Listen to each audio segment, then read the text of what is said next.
পড়ার সময় যথেষ্ট পরিমাণে জল না খেলে শরীরের বিভিন্ন অঙ্গে সমস্যা দেখা দিতে পারে। এটি মস্তিষ্কের কার্যক্ষমতাও কমিয়ে দিতে পারে।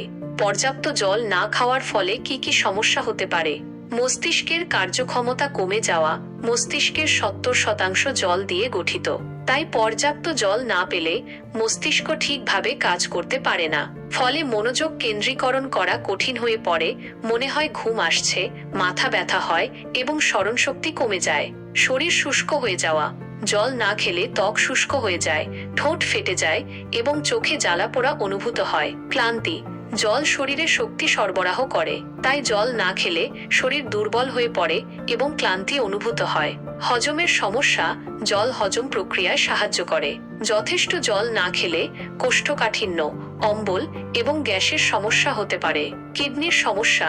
জল কিডনির মাধ্যমে শরীর থেকে বিষাক্ত পদার্থ বের করে দেয়। পর্যাপ্ত জল না খেলে কিডনি ঠিকভাবে কাজ করতে পারে না এবং কিডনির পাথরের মতো সমস্যা হতে পারে। পড়ার সময় কতটা জল খাওয়া উচিত?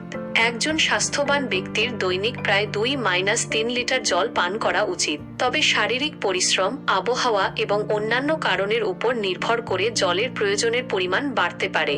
পড়ার সময় জল খাওয়ার উপকারিতা।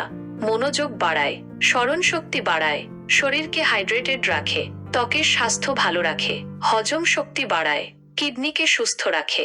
পড়ার সময় জল খাওয়ার কিছু টিপস।